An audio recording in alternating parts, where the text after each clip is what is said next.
Assalamualaikum. Waalaikumsalam warahmatullahi Warahmatullahi wabarakatuh. wabarakatuh. Alhamdulillah. Wa Alhamdulillah. syukurillah. Wassalatu wassalamu ala rasulillah. Wa ala alihi wa sahbihi wa mawala amma ba'd. Terima kasih kita telah majukan jadwal kita ya dari jam 8 menjadi jam 7.30. Kita awali dengan sama-sama baca basmalah. Bismillahirrahmanirrahim. Bismillahirrahmanirrahim. Bismillahirrahmanirrahim. Tafadhal, siapa yang menjadi moderator? Yang moderator sekarang Ustadz Rocky Muslim. Ada Ruki Muslim? Ada apa, Prof? Ada ya. Ada ya. Ustadz Rocky Muslim. Giliran Ustadz Rocky jadi moderator.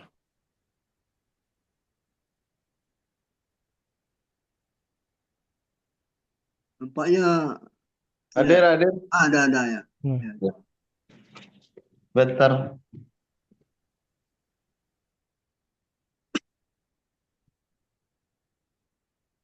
Pemakalah sekarang Ustadz Desra ya.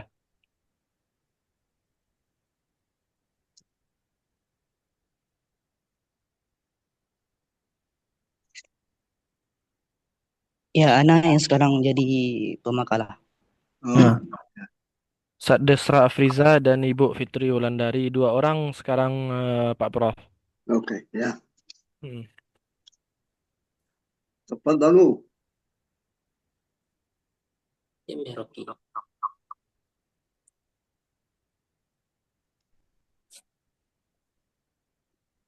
Baik, Bismillahirrahmanirrahim. Assalamualaikum warahmatullahi wabarakatuh. Waalaikumsalam warahmatullahi wabarakatuh. Waalaikumsalam. Innal hamdalillah nahmaduhu wa nasta'inuhu wa nastaghfiruh wa na'udzu billahi min syururi anfusina wa min sayyiati a'malina. May yahdihillahu fala mudilla lahu wa may yudlil fala hadiyalah. Ashhadu an la ilaha illallah wa ashhadu anna Muhammadan abduhu wa rasuluh. Allahumma salli wa sallim ala sayyidina Muhammad wa ala alihi wa ashabihi wa man tabi'ahum bi ihsani ila yaumiddin. Puji syukur pada Allah Subhanahu wa taala yang mana dengan rahmat dan karunia-Nya lah sehingga pada hari ini Allah masih memberikan kepada kita rahmat, kesehatan, dan kesempatan. Ajarkan salawat beriring salam tidak lupa pula kita sampaikan pada qudwah kita yakni Nabi Muhammad Sallallahu Alaihi Wasallam. Dengan hafalan kata Allahumma sholli ala sayyidina Muhammad wa ala alihi wa ashabihi rasulillah ajma'in. Untuk afdolnya kegiatan kita ini kita baca dengan buka basmalah. Bismillahirrahmanirrahim.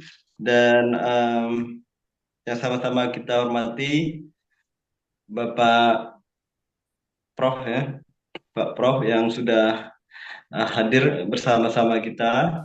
Kemudian dan teman-teman yang kami muliakan. Baik, untuk menghemat waktu, nanti kita batas kegiatan kita ini untuk diskusi. Kita selesai sampai berarti sampai jam berapa? Jam berapa? Setengah 10. Setengah 10 ya. Ya, Berarti sekitar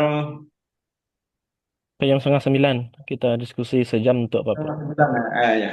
Oke, setengah 9. Kita sampai jam setengah 9.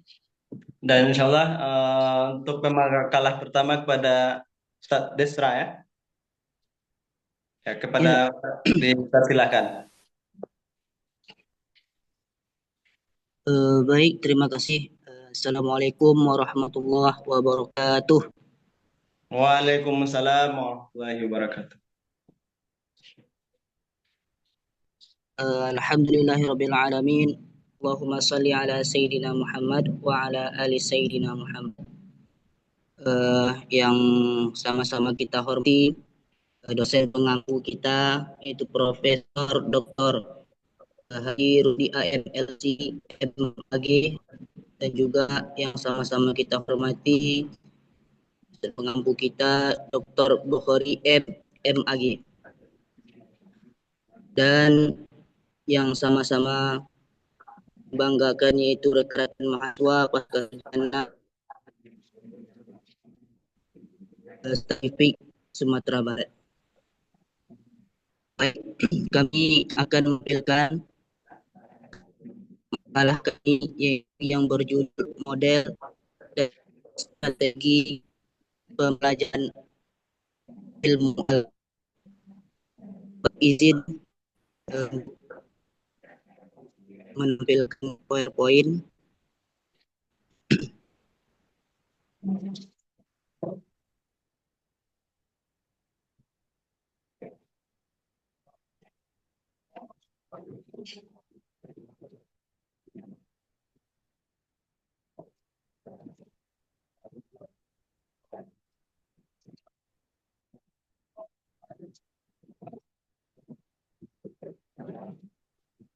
Ada nampak Bapak Ibu?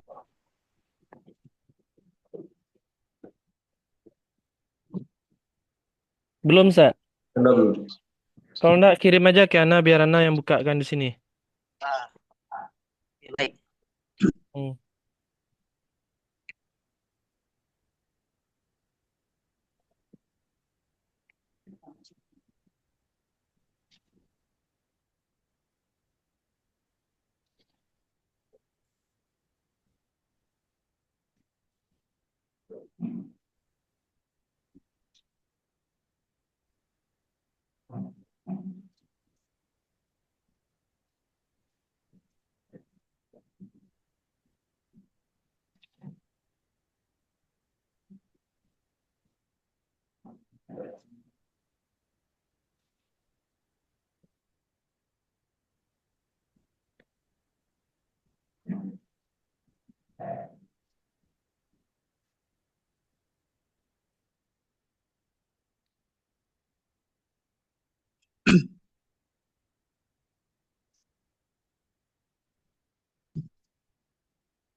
Ustaz Desra pakai HP atau pakai laptop di situ, Ustaz? Ini sampai laptop ini, Ustaz. Tapi yang di laptop ini suara apanya enggak bisa terdengar. Suara apanya?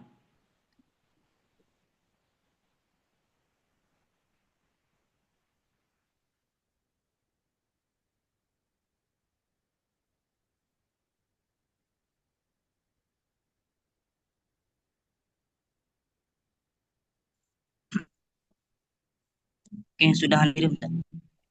Ya, ini sedang Ana download, sedang ditransfer ke laptop.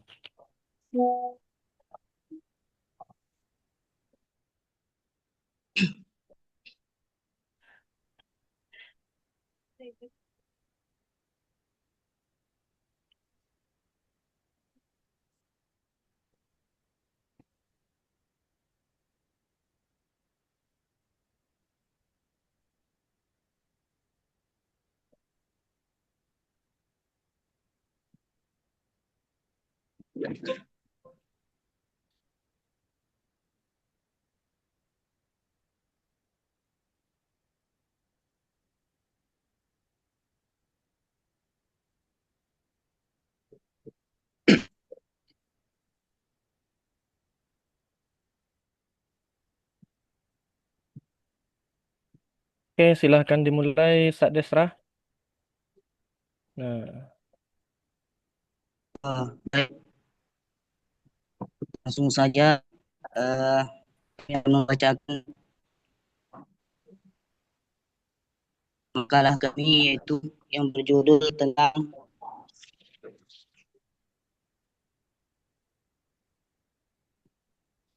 model dan strategi pembelajaran.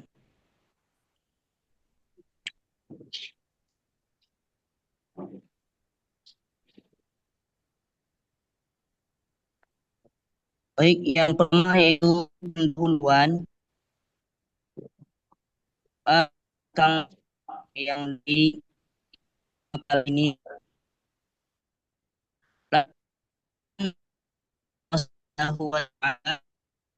berfungsi sebagai bukti dari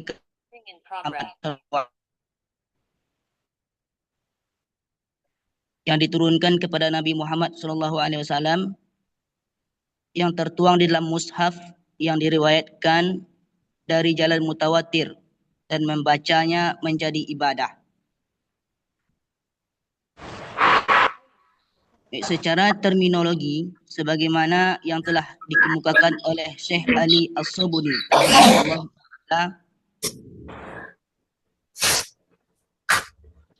dalam kitabnya At-Tibyan fi Ulumil Quran, dan pengertian ini sudah disepakati oleh ulama ahli usul fikih. Al-Quran merupakan kalam Allah yang mengandung mukjizat diberikan kepada penutup para nabi dan sekalian rasul. Antara Al-Amin yaitu malaikat Jibril yang ditulis dalam mushaf dan diriwayatkan kepada kita dengan periwayatan yang mutawatir. Membacanya dinilai ibadah yang dibuka dengan surah Al-Fatihah dan diakhiri dengan surat An-Nas. Baik, kemudian rumusan masalah yang kami buat yaitu: satu, apa yang dimaksud dengan model pembelajaran Umulul Quran? Yang kedua, apa yang dimaksud dengan strategi pembelajaran ulumul Quran? Yang ketiga, macam-macam model dan strategi pembelajaran Al-Quran. Kemudian tujuan menjelaskan pengertian dari model pembelajaran ulumul Quran, menjelaskan pengertian dari strategi pembelajaran ulumul Quran. Yang ketiga, menjelaskan pembagian model dan strategi pembelajaran ulumul Quran.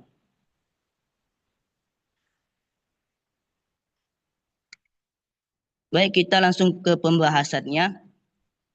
Pengertian model dan strategi pembelajaran. Pengertian model. Model pembelajaran adalah suatu perencanaan atau suatu tujuan yang digunakan sebagai pedoman dalam perencanaan pembelajaran di kelas. Model tersebut merupakan pola umum pembelajaran untuk mencapai kompetensi pembelajaran yang diharapkan.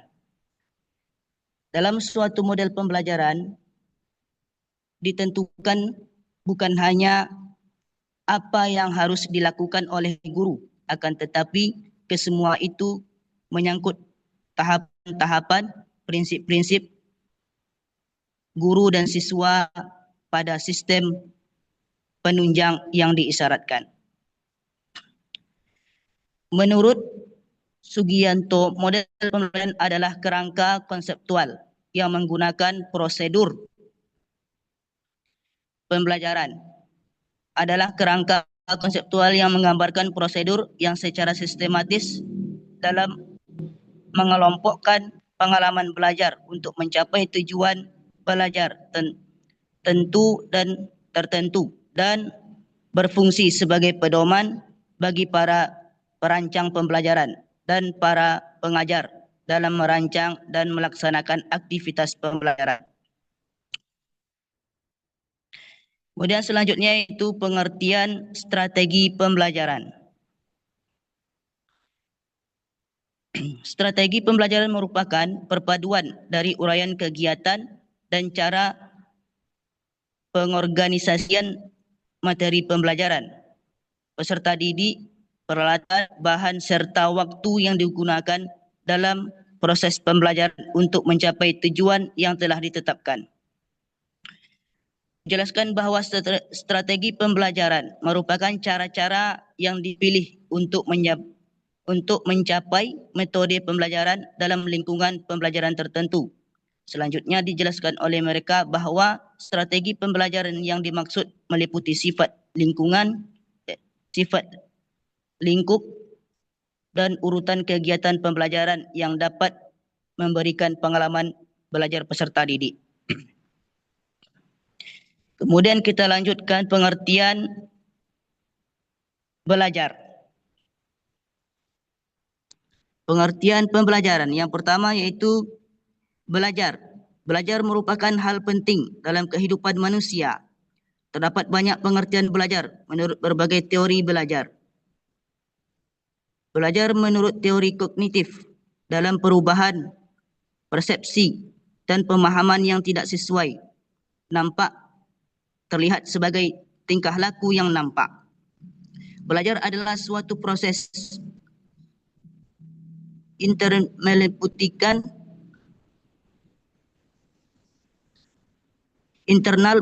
meliputi ingatan, retensi, pengolahan informasi, emosi, dan aspek-aspek kejiwaan lainnya. Salah satu tokoh Islam bernama Ibnu Khaldun dalam muqaddimahnya sebagai kemampuan berfikir manusia menjadi 3, yaitu al-aqlu at-tamyizi, al-aqlu at-tajribi, dan al-aqlu al-nazris. Satu adalah al-aqlu at-tamyizi, adalah kemampuan berfikir terhadap segala sesuatu yang ada di alam semesta, dalam tatanan alam.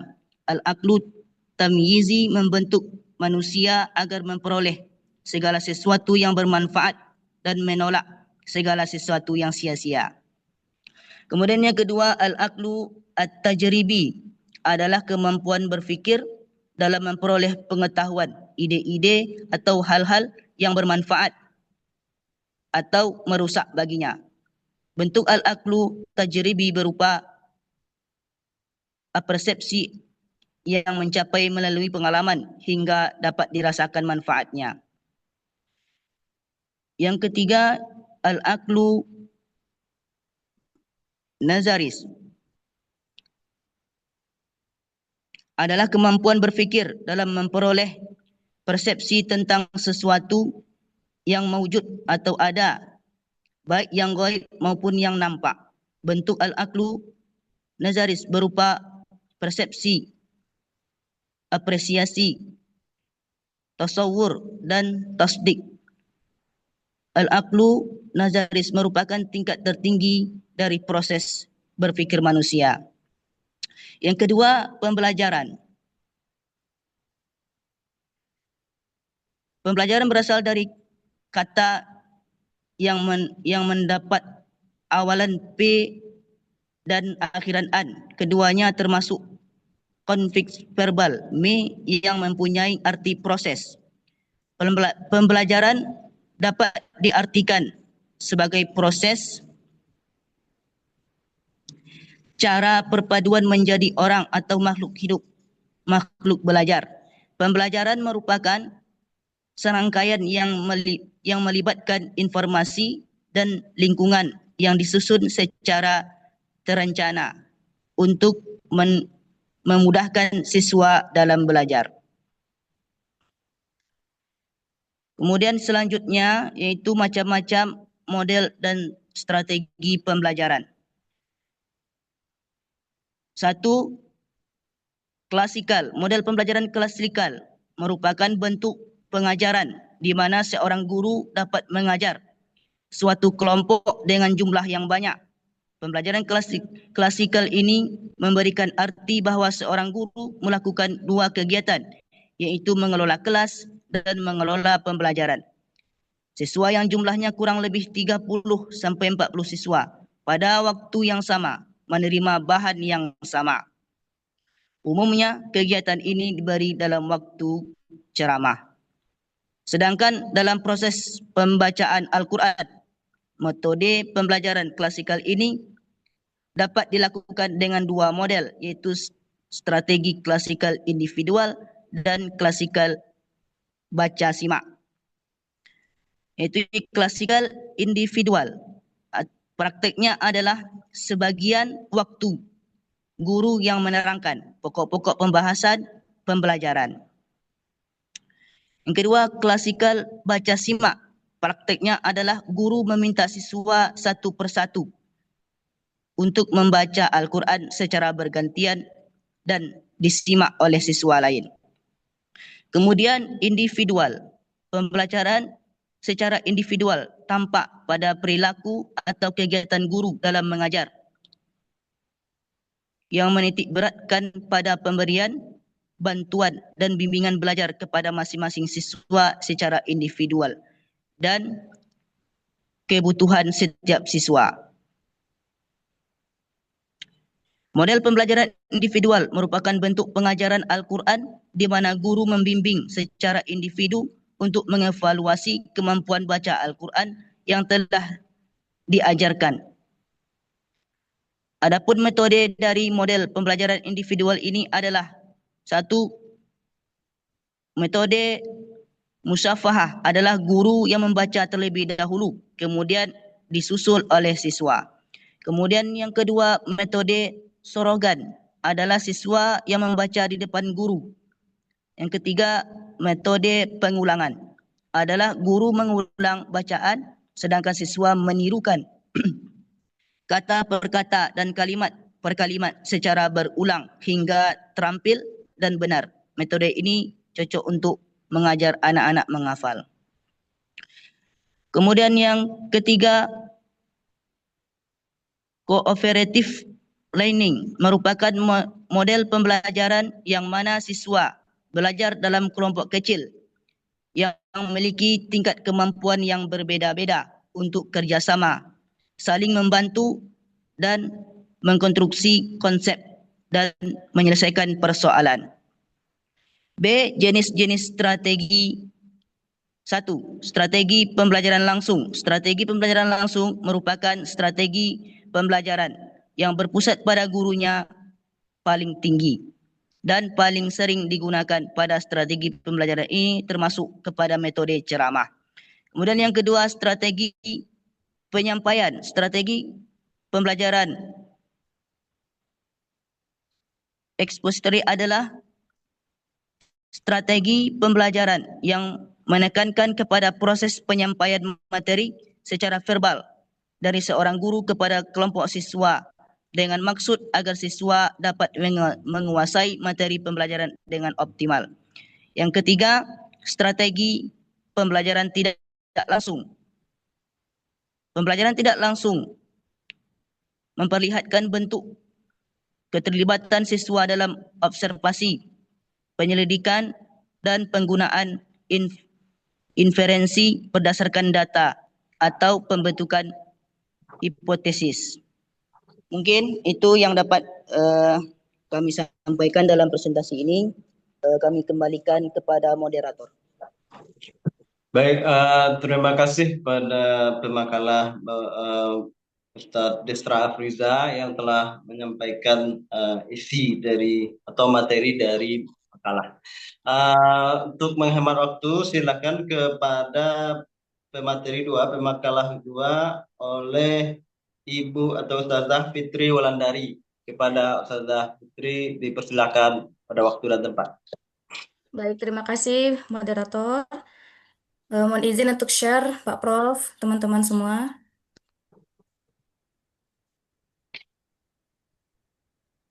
Sudah terlihat Bapak Ibu?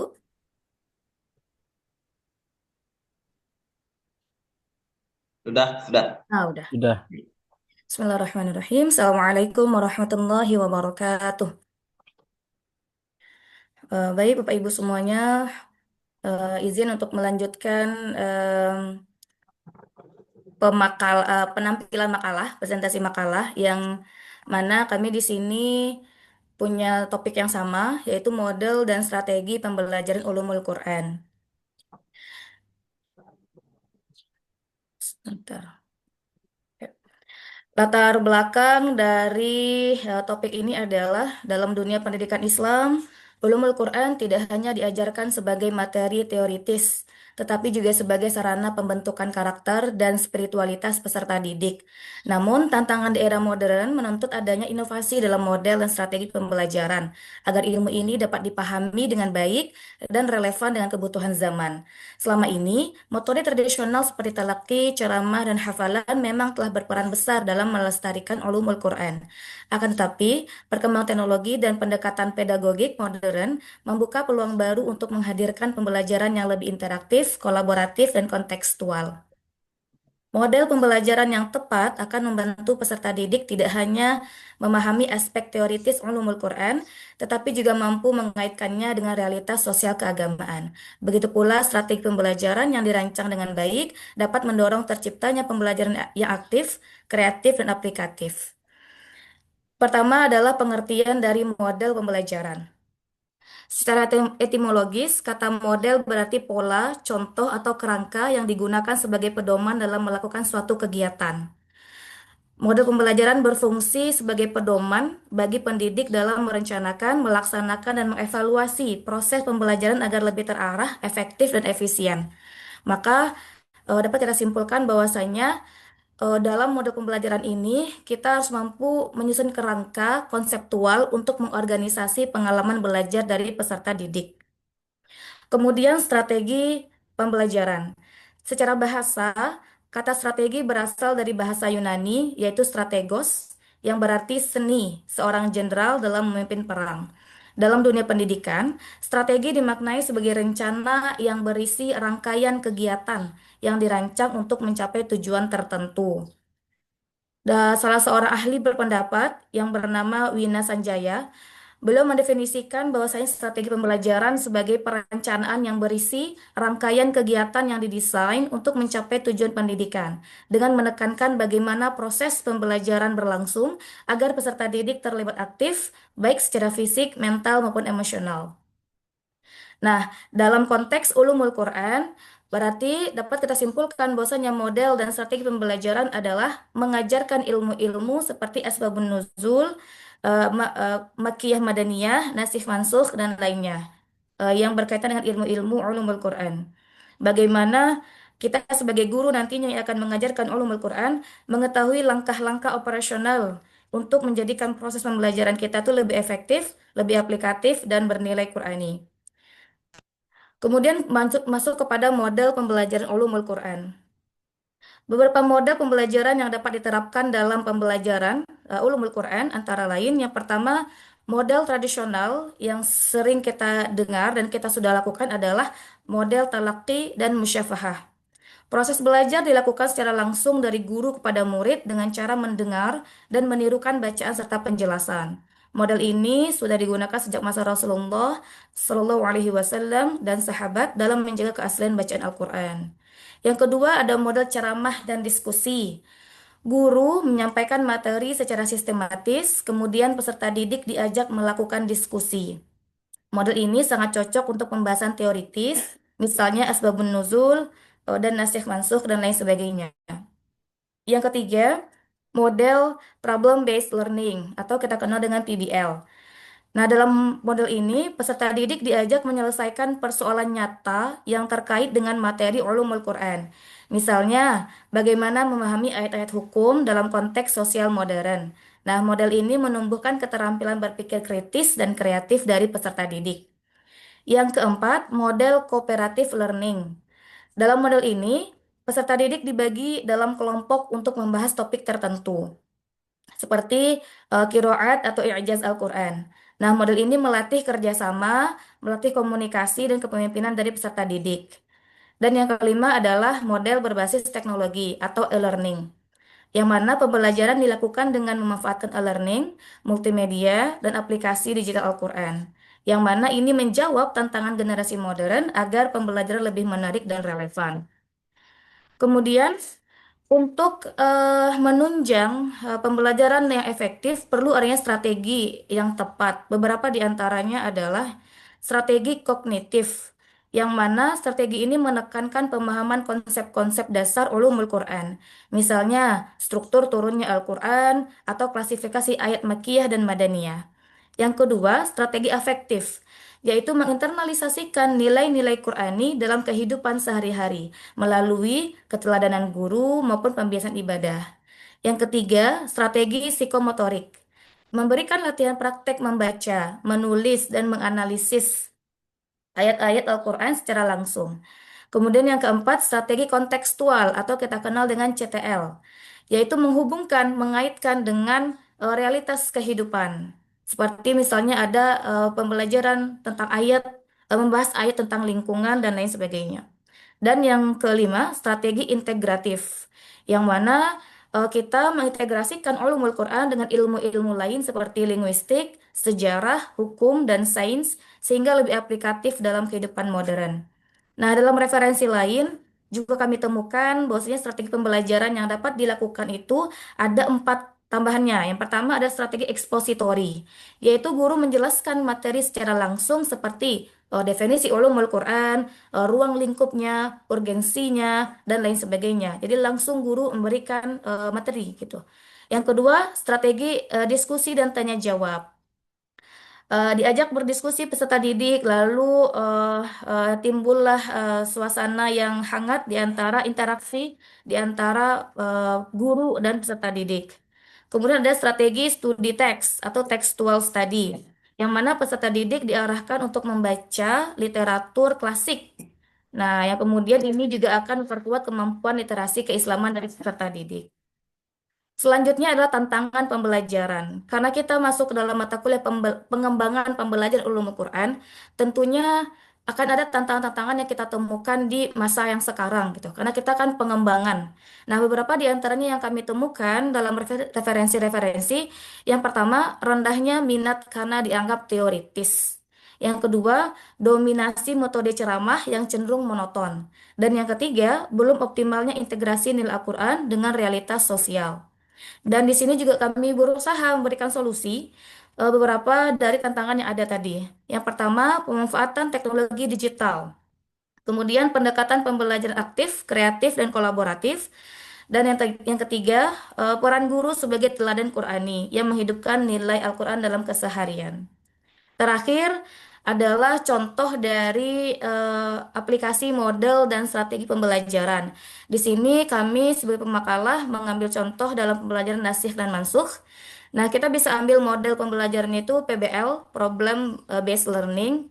Kasusnya bisa kita ambil topiknya itu proses pengharaman khamar yang ada dalam Quran Surah Al-Baqarah ayat 219, Quran Surah An-Nisa ayat 43, dan Quran Surah Al-Ma'idah ayat 90. Nah, strategi yang bisa kita gunakan dalam kelas nanti bisa strategi kognitif. Kita minta anak-anak untuk membuat peta konsep ayat, kemudian afektif. Kita minta mereka memunculkan hikmah dari yang mereka baca. Kemudian psikomotorik, yaitu praktek membaca ayat itu sendiri. Kontekstual, bagaimana relevansinya dengan hukum yang sekarang, hukum era sekarang. Dan yang terakhir integratif, kita hubungkan dengan fikih dan asbabun nuzulnya. Kemudian sampai kepada kesimpulan bahwasanya ulumul Quran itu adalah disiplin penting untuk memahami Al-Quran. Dan model pembelajarannya beragam, mulai dari yang tradisional sampai yang modern sampai saat ini yang modern, hingga kita berkolaborasi dengan teknologi. Dan yang ketiga, strategi yang mencakup aspek kognitif, afektif, dan psikomotorik, serta area tantangan dan solusi yang bisa ditawarkan dari tantangan yang ditemukan pada zaman sekarang ini. Insya Allah untuk pemaparan makalah dicukupkan. Terima kasih atas kesempatannya. Saya kembalikan kepada moderator. Assalamualaikum warahmatullahi wabarakatuh. Waalaikumsalam warahmatullahi wabarakatuh. Terima kasih kepada eh, Ustazah Fitri Wulandari dan Bapak Destra Afriza. Baik, kita langsung ke sesi tanya jawab, dan apabila ada masukan tentang makalah juga boleh disilahkan. Yang pertama silakan pada Bapak Aulia Afdal, kemudian yang kedua Bapak Alimun Fajri, terus dua dulu. Yang ketiga Bapak Muhammad Taufik. Oke, kita cukupkan tiga dulu. Yang pertama tadi Ustadz Muhammad Taufik itu.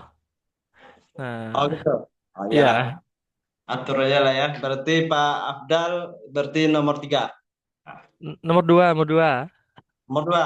Ya, Nanti kita ulang lagi. Yang pertama silakan kepada Bapak Muhammad Taufik, yang kedua Bapak Afdal, yang ketiga Bapak Alimun Fadri. Oke, silakan. Bismillahirrahmanirrahim. Assalamualaikum warahmatullahi wabarakatuh. Baik, terima kasih kepada moderator yang telah memberikan kesempatan. Yang Ana bukan bertanya, tapi Ana kurang setuju. Kurang setuju apa? kurang setuju dengan model PBL itu, PBL, model comparative learning itu membahas masalah qiraat. Itu ada di halaman 5. Makalah 2 ya. Ini makalah 2. Kenapa?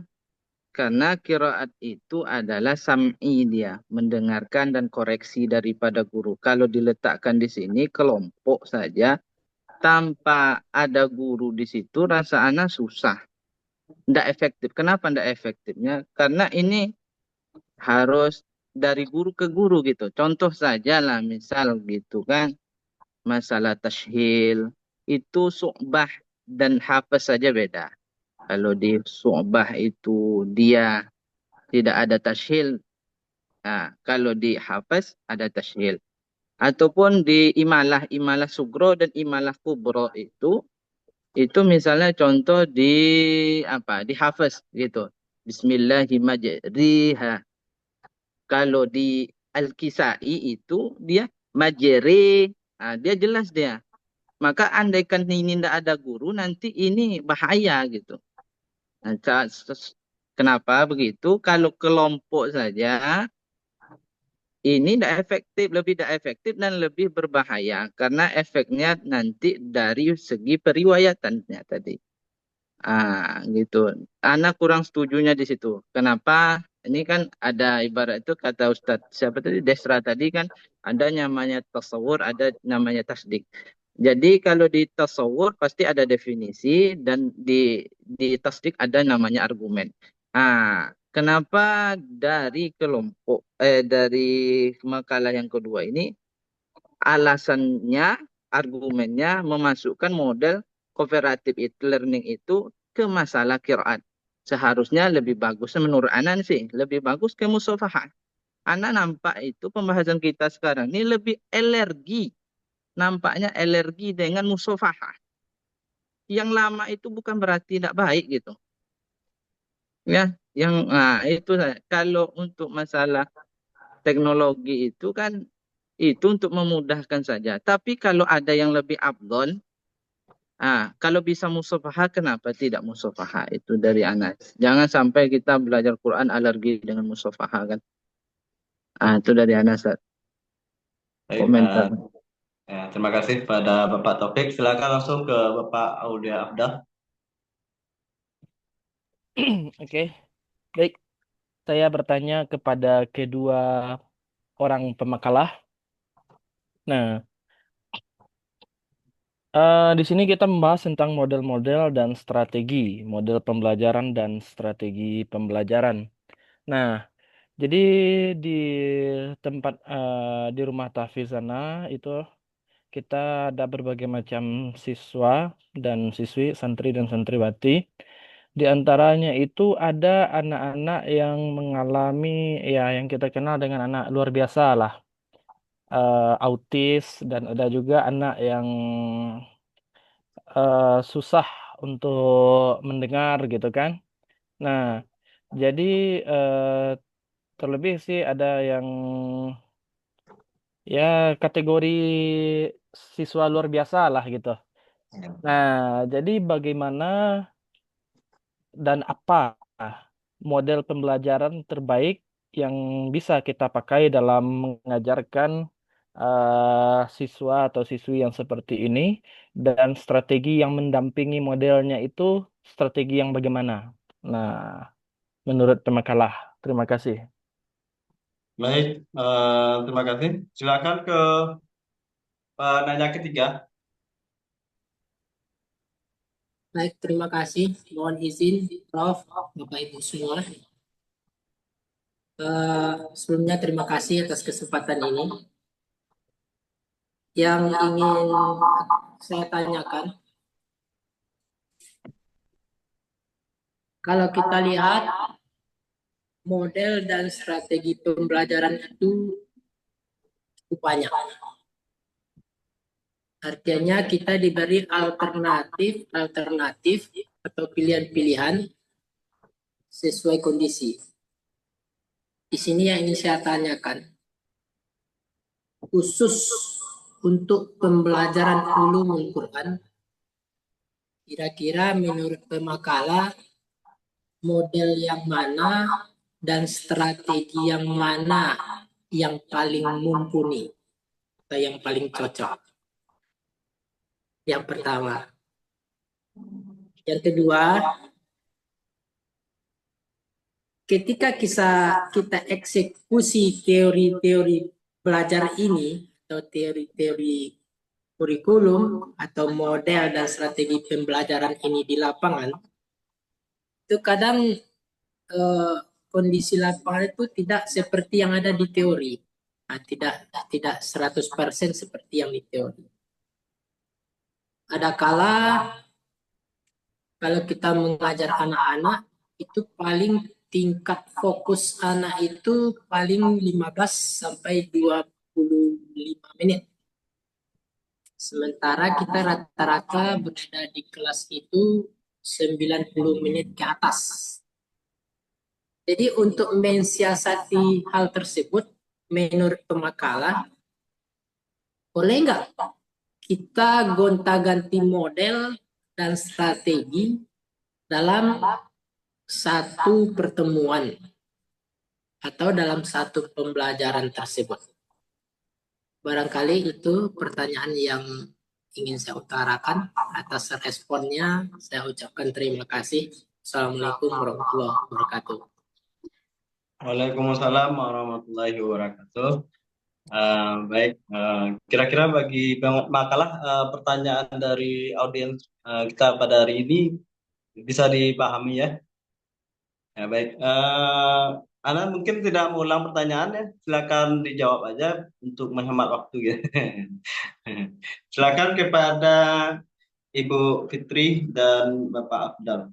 Boleh yang di mana yang mau dijawab? Ustadz Desra, Pak Desra. Anda penanya tadi. Iya, Afan. Ya. Baik, izin moderator. Ya. Izin untuk menjawab.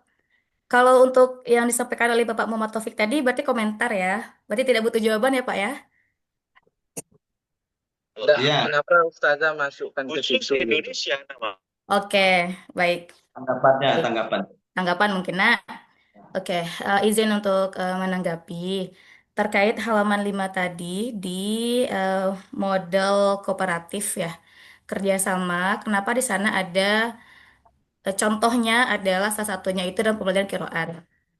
Sebetulnya dan sebenarnya gini, agak intrik tadi ya ketika Pak Muhammad Taufik menyatakan kenapa kita seolah-olah alergi dengan musyafahah. Sebenarnya tidak alergi ya, karena memang topik-topik kita ini kan di S2 ini pengembangan judulnya, nak Pak.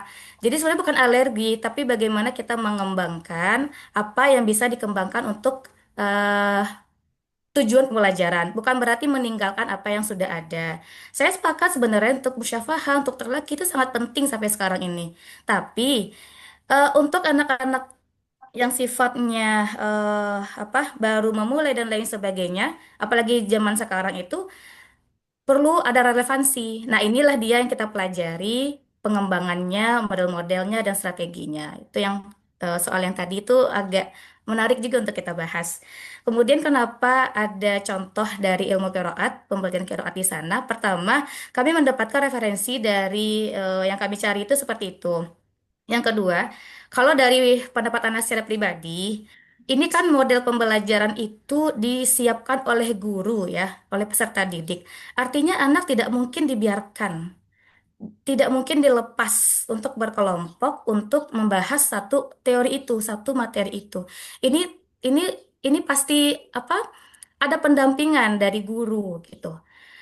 eh Kalau misalnya tidak apa tidak pas nanti dan lain sebagainya, memang di sanalah dicoba oh model ini ternyata kurang pas. Nanti ada evaluasinya ternyata dalam mata pelajaran ini tidak bisa dilakukan cooperative learning. Tapi kalau yang saya pahami untuk ilmu qiraat ini, kita kan ilmu qiraat itu kan banyak ya Pak.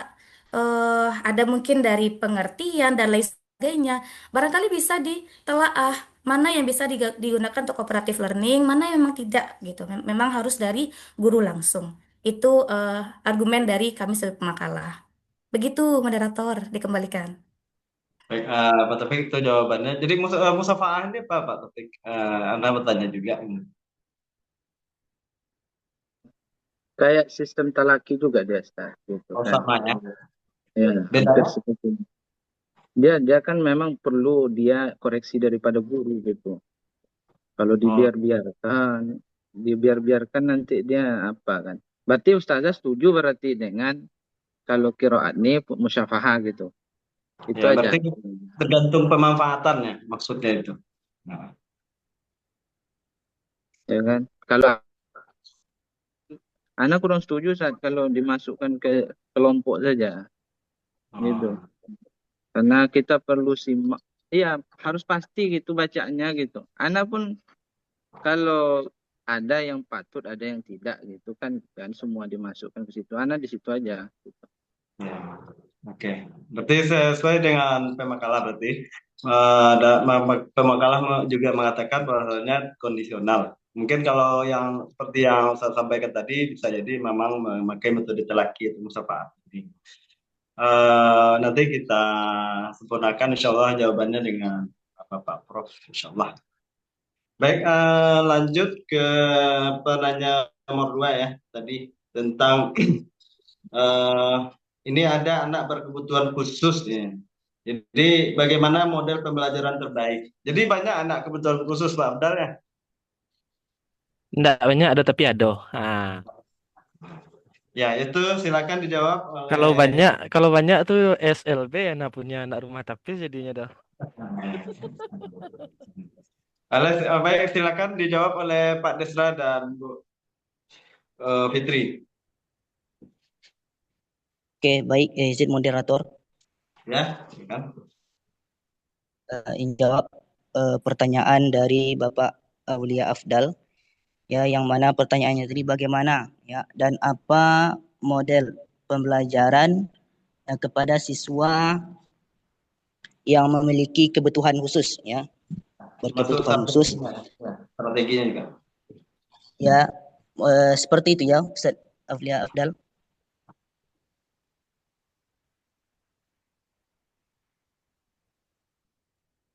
Iya, Zat. Model dan strategi, Zat. Baik, di dalam makalah ini ya, model yang menurut yang saya pahami pertanyaan ini, yang pertama adalah model dari yang bisa digunakan ya, kepada siswa yang berkebutuhan khusus. Itu yang pertama adalah metode muafahahnya, yaitu bertalaki langsung kepada gurunya ya, bisa membacakan Al-Quran tersebut kepada gurunya.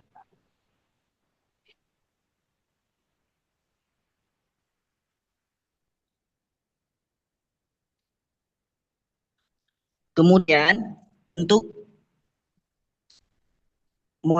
strategi yang itu untuk modelnya ya Pak Auli Afdal, bisa kita gunakan model musafahah, itu bertalaki ya, kita ajak ya untuk membaca Al-Quran bersama kita, seperti itu Pak.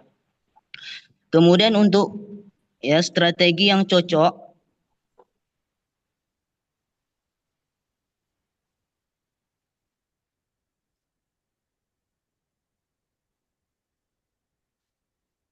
ini adalah strategi yang kita gunakan yaitu secara langsung ya. Strategi pembelajaran langsung ya, strategi pembelajaran langsung ini merupakan strategi pembelajaran yang berpusat kepada gurunya ya. Maka kita sebagai gurunya kita kasih penjelasan ya kepada siswa kita. Mungkin itu jawaban dari saya. Mungkin nanti ada kepada teman-teman ataupun dosen kita menjelaskan lebih apa. Baik, kami kembalikan kepada moderator. Baik, silakan pada Saudara Fitri jika ada tambahan. Baik, terima kasih moderator. Setuju dengan yang disampaikan oleh pemakalah satu untuk anak yang berkebutuhan khusus, autis ataupun ADHD gitu ya, itu yang butuh perlakuan lebih khusus, butuh penanganan dan perhatian yang lebih. Bahkan kalau dalam sekolah formal kan anak-anak yang punya kondisi seperti ini kan ada guru pendamping ya, ada guru pendamping mereka karena memang butuh eh, butuh ruang khusus untuk mereka bisa memahami pembelajaran.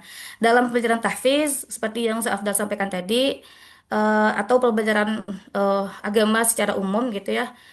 Memang kita gunakan seperti tadi talaki, kalau untuk tahfiz talaki dari heart to heart gitu kan, anak dengan guru langsung. Kemudian strategi pembelajaran yang bisa digunakan juga kita bisa mengajak mereka untuk bervisualisasi. Kalau memang anaknya bisa bervisualisasi, kita ajak mereka untuk storytelling, untuk sebagai menumbuhkan rasa cintanya terhadap materi itu. Karena kalau untuk anaknya khusus nyamannya dulu. Anak-anak ini butuh nyamannya dulu. Jadi kita tumbuhkan dulu rasa cintanya tentang materi yang akan kita ajarkan. Begitu kurang lebih tambahannya moderator. Terima kasih. Baik, pada audien boleh nambahkan sebelum ditanggapi oleh Pak Abdal. Hmm. Ada audien yang mau nanya? Boleh Limun tuh. Pak Limun Fajri ya? Ya, terima kasih. Yang pertama yang ingin kita ketahui, Pak Afdal, kebutuhan khususnya itu seperti apa? Autis, autis. Autis. Hmm. Ya, kalau autis itu kan sebetulnya ada juga Kalau ya. kalau yang gini-gini itu autis ya? Gitu Iya, ya. itu ya, ya, ya. Itu autis ya? Ah, Ya, kalau yang gini iya. itu Kalau anak yang seperti itu, Pak, jangan Bapak ajak dia nonton. Ya, jangan ajak dia visual. Tapi mungkin audionya bagus. Pendengarannya bagus biasanya tuh. Maka Bapak bisa sistem talaki tadi. Atau dibisikkan face to face. Apa tadi Bu Fitri? Kalau hair to hair. Ya, kalau Bu Fitri tadi hair to hair. Kalau saya face to face. Atau person by person ya. Jadi ketika orang itu kena matanya, jangan diberikan model pembelajaran itu visual. Jangan berikan tontonan, nggak akan mampu dia kan. Tapi berilah dia pendengaran mungkin. Atau berikan dia kerja nyata, unjuk kerja. Itu bisa dilakukan. Sebetulnya Pak Afdal ini mungkin nggak ingat lagi ya. Kalau di Minang itu kan semuanya berguna. Nah, yang pakak pelatih badi ya gitu ya kan. Yang butuh pambuh lasuang. Itu metode itu. Yang patah punya rumah ya. Ada. Menginginkan Pak Afdal itu. Jadi barangkali seperti itu Pak Afdal. Kita lihat dulu model apa kebutuhan khususnya dan kita cocokkan dengan apa yang cocok untuk mereka. Barangkali itu. Terima kasih. Baik, kembalikan pada penanya Pak Abdal. Ustaz Abdal. Oke, terima kasih atas jawaban dari pemakalah 1, pemakalah 2, dan tambahan dari Ustadz Alimun. Nah, jadi ini sebagai sharing sedikit. Dulu ada 2019, murid pertama kali anak menangani yang berkebutuhan khusus itu yang seperti ini tuh, teman-teman itu. Tapi tidak sampai 2 bulan mungkin dikembalikan lagi ke orang tuanya karena kita tidak sanggup. Dia di samping tidak sanggupnya tantangannya besar yaitu waktu harus Ya. kita sediakan khusus. Yang kedua dia menjadi korban bullying bagi teman-teman yang lain. Nah, ini tantangan besar yang susah gitu. Dan saat ini ada satu murid yang berkebutuhan khusus yang ada di rumah Tafi sana itu. Tapi dia autisnya itu sudah agak mulai-mulai sembuh lah, agak kembali normal gitu. Dan sekarang dia sudah sampai menghafal, udah masuk 3 juz. Dan apa namanya? Yang jadi tantangan besar pula bagi anak sekarang tuh anak yang normal, tapi kebutuhan khususnya tinggi daripada orang yang berkebutuhan khusus gitu. Contohnya apa? Contohnya ada anak kecil yang diajak bicara nggak mau, disuruh memperhatikan aja nangis. Ini ya betul sekali. Nah, Ya. nah gitu. Tuh, dan yang anehnya kalau sudah keluar matanya yang lain-lainnya lah ikut loh. Nah, bocil-bocil kecil-kecil tuh. Nah, ini strateginya belum dapat sama Ana, mana tahu ada jawaban ini. Kan kebutuhan khusus juga itu. Ya. Baik.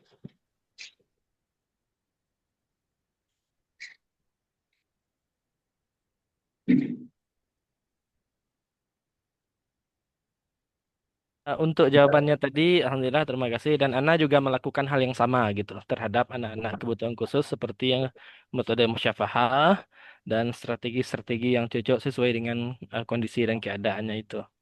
Nah, berarti metode kita yang ada di sini tak jauh beda ternyata.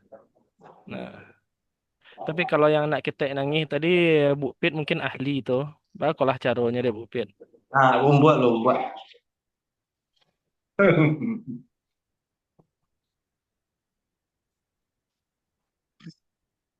Baik, kita lanjut dulu ya, Pak Abdan. Ya, oke. Ini dari pertanyaan yang ketiga dari Pak Alimun. Pertama, strategi yang mana yang paling mumpuni? Yang kedua, teori tidak seiringan dengan praktek. Apakah boleh ganti model atau strategi? Silakan, pada ke makalah. Kedua-duanya boleh.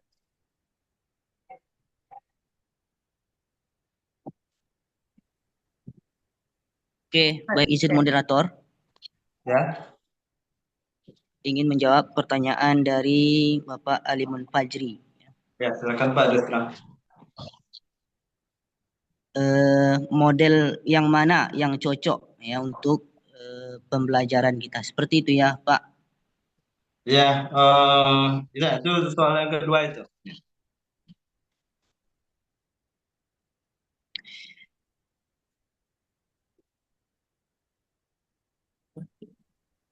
Lanjut Pak Desra. Baik, model ya ini menurut saya ya yaitu cooperative learning ya ini kita menggunakan model pembelajaran ya berupa kelompok ya kelompok, maka di situ nanti mereka akan berdiskusi seperti itu kepada teman-temannya untuk saling berganti pemikiran ya, untuk memecahkan suatu permasalahan dalam pembelajaran tersebut. Kemudian boleh nggak kota ganti gitu kan dalam metode atau strategi pembelajarannya? Kalau menurut saya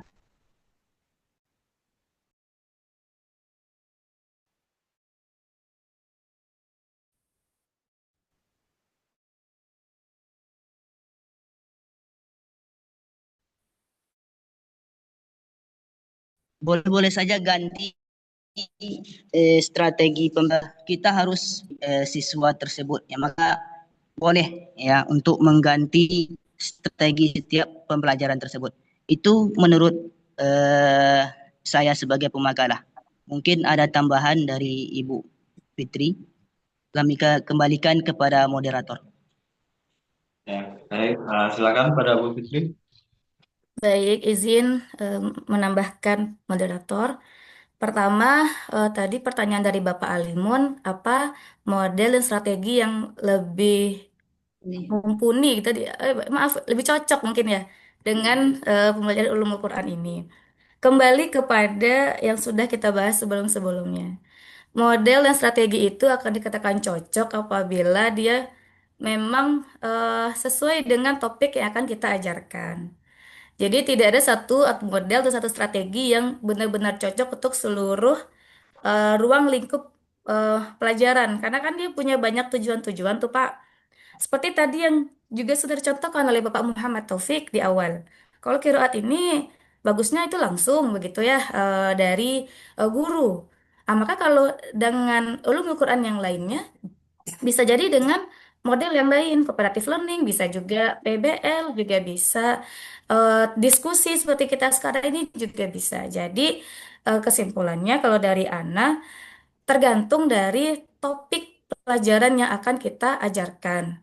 Pertama, yang kedua, boleh tidak model dan strategi dalam satu pertemuan itu di gonta-ganti karena memang mungkin jam banyak, anak-anak takut bosan, monoton dan lain sebagainya.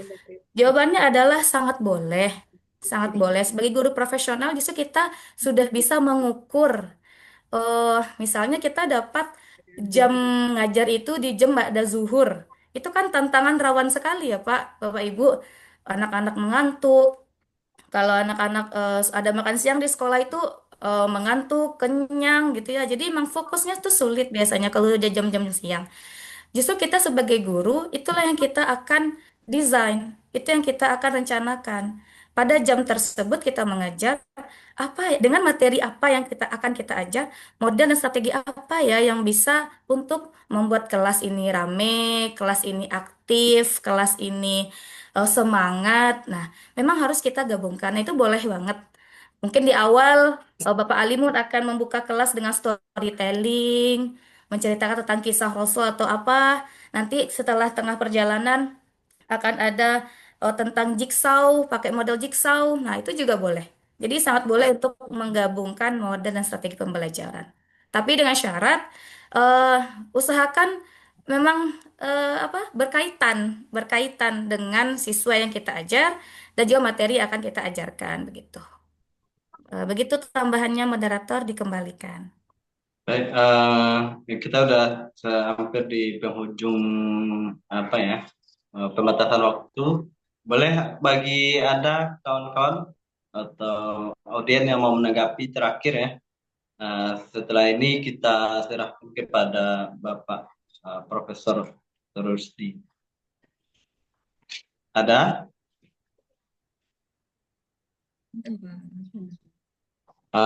Berarti cukup ya. Cukup. Cuma Moderator. Oh ya, ada? Silakan. Ada ke saya ya Pak Saudara. Moderator? Belum. Belum ya? Belum. Izin Pak Prof menambahkan sedikit tentang model dan strategi mana yang cocok gitu kan. Hanya sedikit saja karena sudah dijawab full oleh pemakalah. Itu menurut kami sesuai apa yang disampaikan kemarin oleh dosen kita yang lain gitu kan. Model dan strategi itu kayaknya maaf ya berisik. Tergantung kepada jenjang pendidikan tadi. Mungkin Bapak Ibu lebih paham gitu ya karena sudah terjun langsung ke dunia pendidikan, sudah mengajar puluhan tahun atau beberapa tahun belakangan. Jadi yang model tergantung materi tadi, anak SD itu kan lebih banyaknya bercerita, tidak mungkin kita ajak dia diskusi seperti itu kan. Anak SMP itu lebih cocoknya untuk diskusi model interaktif antara guru dengan muridnya. Maaf, tidak fokus jadinya. Ini karena jadi model dan strategi terbaik itu akan tergantung pada jenjang pendidikannya dan tingkat pemahaman siswa tadi. Eh, Kayak kemarin kan dicontohkan oleh Bu Wil itu rukun iman. Anak SD mungkin sampai sini tingkat pemahamannya, anak SMP lain lagi dan anak SMA lain lagi seperti itu. Mungkin hanya sedikit menambahkan begitu, dikembalikan kepada moderator. Terima kasih. Baik, terima kasih pada Ustazah Deti dan kita semua. Alhamdulillah, makalah kita pada hari ini plus dulu untuk kedua pemakalah. Ya. Untuk lebih hemat waktu kepada Al-Mukarram Bapak Dr. Rusdi, kami persilahkan dengan segala hormat. Assalamualaikum warahmatullahi wabarakatuh. Waalaikumsalam warahmatullahi wabarakatuh. Terima kasih moderator Ya Pak, sama-sama. yang telah memimpin cara diskusi ini dengan baik ya. Dan juga pada saudara-saudara pemakalah ya, Desa Apriza Fitri Wulandari ya. Dan itu juga kepada saudara-saudara yang telah mengajukan pendapat-pendapat, ya. Mengajukan pertanyaan, sanggahan dan sebagainya. M. Taufik, Afdal, Alimul Fajri. Ya. Ini saya sangat gembira membuktikan bahwa diskusi kita ini berjalan lancar ya, alot ya.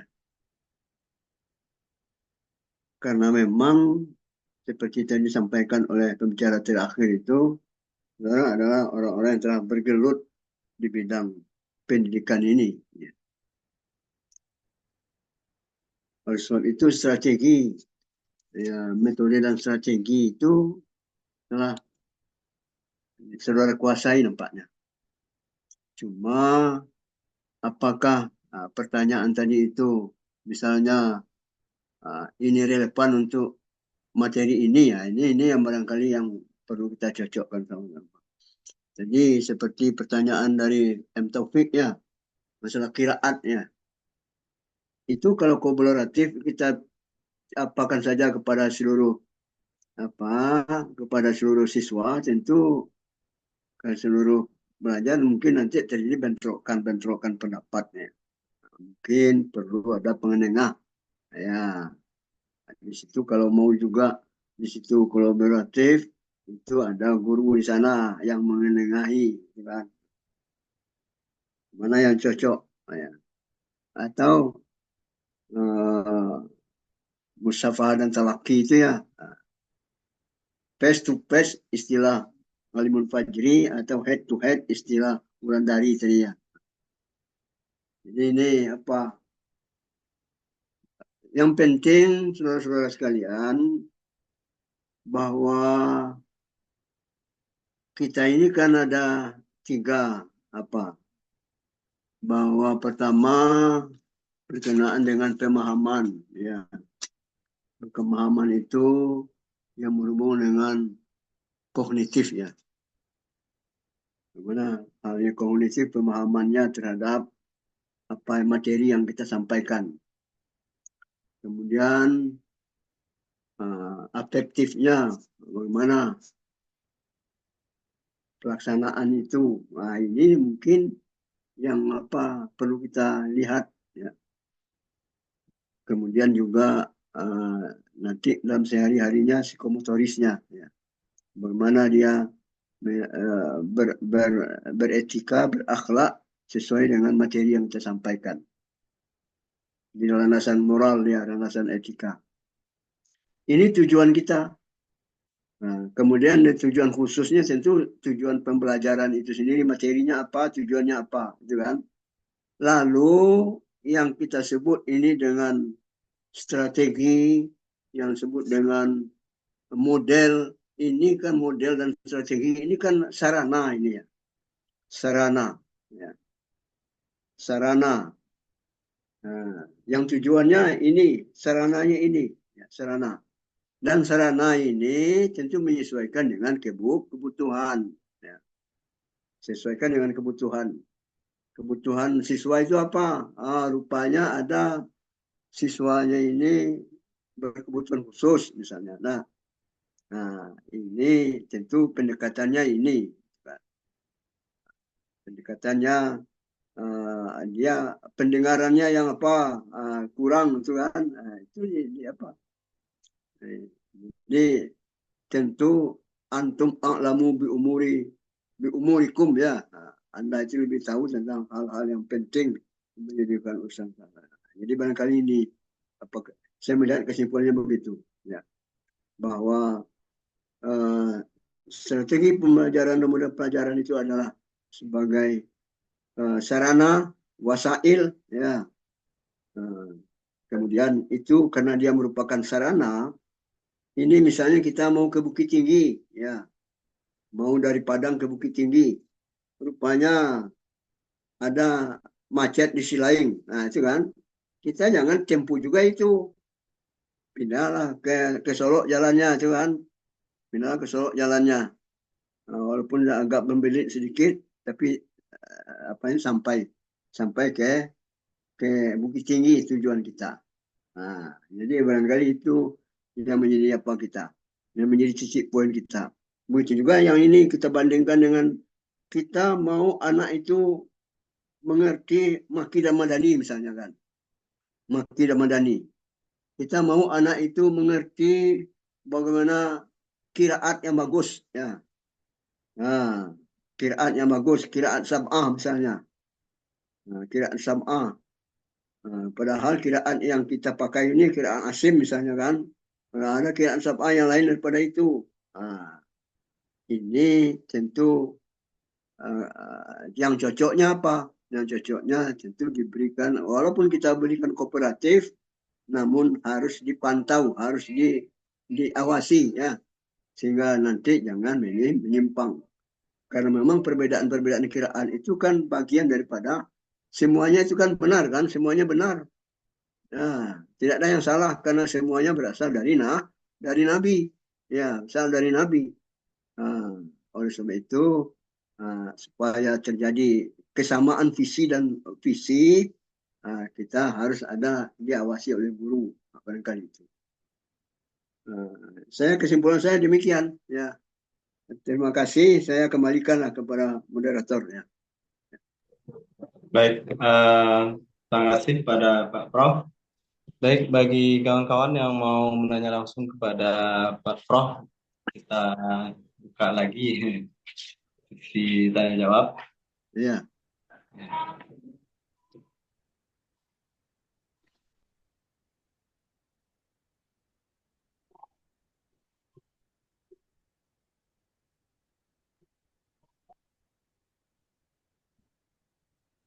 Sebelum itu ini kita ini kan 17 ya. Iya, Pak. 17 orang. Ini sudah ada nih, apanya ini, siakatnya sudah masuk ya. Alimun Fajri ada, Nur Hidayati ada. Nur Hidayati. Ada, Prof. Ada, oke. Ya. Di samping Alimun, Prof. Oh, iya. Di samping Alimun Fajri ya. Iya, Prof. Ya.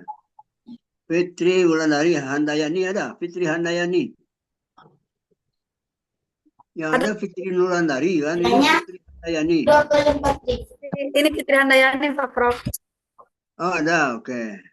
Ada, Pak Prof. Muhammad Taufik ada, Rita Siska. Rita Siska ada. Ini satu yang tidak ada nampaknya ini. Ya, izin kayaknya Pak Prof. Izin ya. Rita Siska izin Pak ya. Izat izin Pak Prof. Pak Izatul Hadis hadir Pak. Nah, Rita Siska.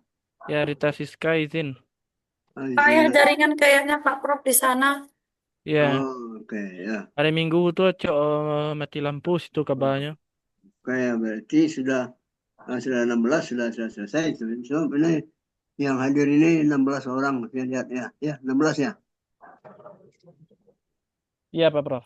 Nah, 16 kan hadir.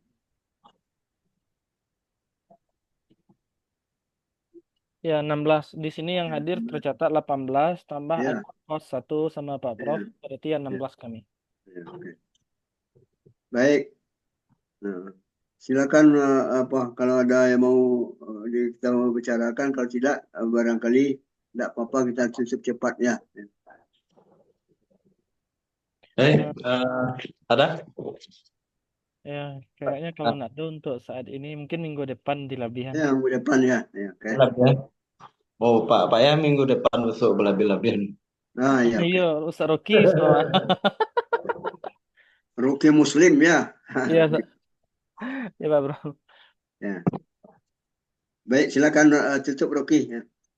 Baik Pak, terima kasih banyak pada Bapak Profesor Dr. Rusdi yang telah memberikan atau membimbing ya, memberikan pencerahan juga pada kita semua.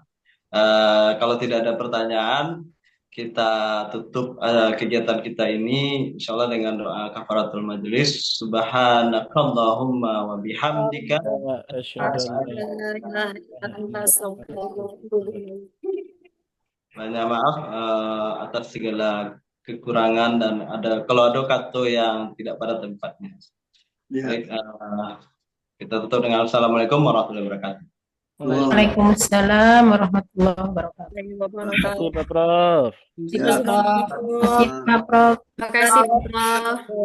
Alhamdulillah. Rasidah ya. Iya Pak.